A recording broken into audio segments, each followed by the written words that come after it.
Sharq Turkistondagi jazo lagerlariga qamalgan Ömer Bekkalining bayonlari insoniyat uchun numus bo'lgan vahshiyliklarni o'ttirg'a qo'ydi.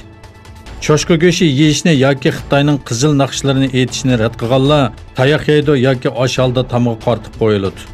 Xitoyning Sharq Turkistondagi assimilyatsiya siyosatida hozirgacha millionlagan kishi atalmış tarbiyalash markazlari nomidagi lagerlarga qamaldi. Bu lagerlarda qiyin qisqa quchirgan Ömer Bekkali cho'shqa go'sh yeyishni, Xitoycha so'zlarni yoki Kompartiyaning tashviqot naqshlarini aytishni rad qilganlar 3-4 saqchi tarafidan urildi.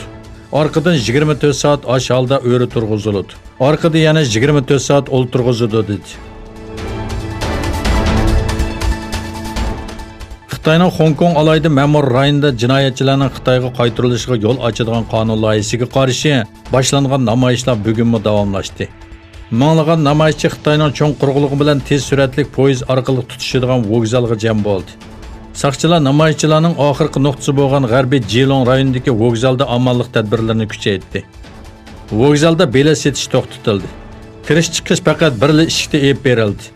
Taqoq bo'limlari ichiga suv qachilangan plastik to'siqlar o'rnashtirildi. Amerika bilan Xitoy orasidagi texnika urushi davomlashayotgan bir vaqtda Amerikaning muhim texnika markazi bo'lgan UCLA universitetida xizmat qilayotgan bir Xitoy professor josuslik bilan ayblanib qo'lga olindi.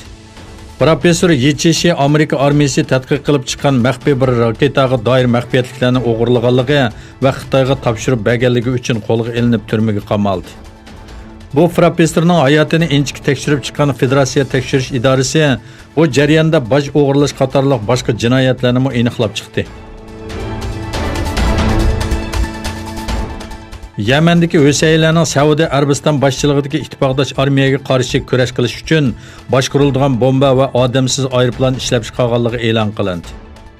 Husaylarga tava Sabah axborot agentligining xabar qilishicha, Oliy siyosiy kengash boshlig'i Mahdi al-Mishad poytaxt Sanoda boshqariladigan bomba va odamsiz aeroplanlar tonishtirilgan ko'rgazmaning ochilish marosimini o'tkazgan.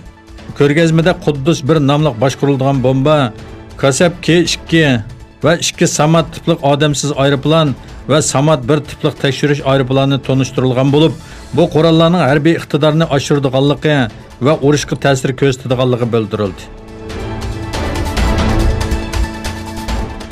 Angliya Tashqi ishlar ministrligi e'lon qilgan bayonotda uran qo'yildirishni 3.67 ga chiqargan Iron yadro kelishimiga rioya qilish va ishlarini to'xtatib chekinish chaqiriq qilindi. Angliya Tashqi ishlar ministrligining bir bayonotchisi Angliya kelishimga butunlay amal qilmoqda, Irondan kelishimga xilof harakatlarni to'xtatishni talab qilyapmiz dedi.